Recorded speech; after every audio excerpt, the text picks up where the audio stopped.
सम्पूर्णमा हार्दिक नमस्कार।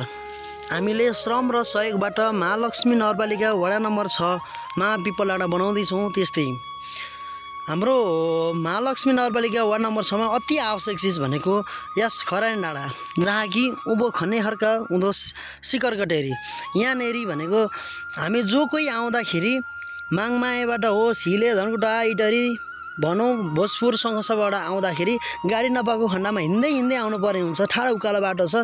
यहाँनेरि घाम भनेको तराईको भन्दा कम चाहिँ लाग्दैन, तर यहाँनेरि आइसके पछाडि हामीलाई घर आइपुगेको महसुस हुन्छ। तर यहाँनेरि आउँदाखेरि हाम्रो आँस सुकेर यति तिर्खा लागेको हुन्छ, यति प्यास लागेको हुन्छ, यहाँ आएर दुई थोपा पानी भए पनि खान पाए हुन्थ्यो, एक मुठी पानीले मुख धुन पाएको भए नि हुन्थ्यो भन्ने हुन्छ।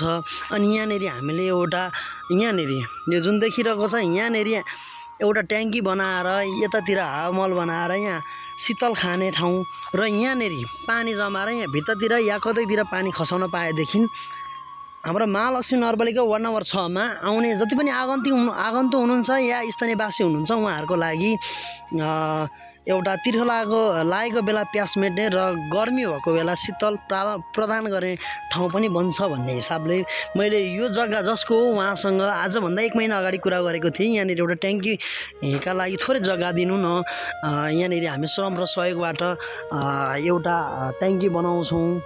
अनि यहाँनेरि एउटा हावामल बनाउनुपर्छ, जहाँ कि हामी मात्र नभएर जो कोही हाम्रो महालक्ष्मी नगरपालिका वार्ड नम्बर 6 जति पनि खनेखर्क, बाँसपानी, लेगवा, लाठी भन्ज्याङ, यता मुगाली गाउँ, छुम्लिङ आउने आगन्तुकहरूका लागि शीतल प्रदान हुने ठाउँ बनोस् र तिर्खा लागेको बेला पानी खाने ठाउँ होस् भनेर मैले कुरा गरेको थिएँ। उहाँले हुन्छ म जग्गा दिन्छु भन्नुभएको थियो र हामी पिपलडाँडामा अभियान त चलिरहेको छ। यहाँको अभियान भनेको निरन्तरै चलिरहने हो, अझै 1.5 वर्ष छ। तर यहाँनेरि भनेको पानी खानका लागि हामीले अभियान चलाउने निर्णय गरिसकेका छौँ र तपाईँहरू पनि यस महालक्ष्मी नगरपालिका वार्ड नम्बर 6 तल सिकरकटेरी हाम्रो वडाध्यक्षज्यूको घर नजिकै छ। यहाँ सिधै मुनि पर्छ। मैले चाहिँ देखिरहेको छु, तपाईँहरू देख्न सक्नुहुन्न, अलिकति थोरै देखिरहेको छ।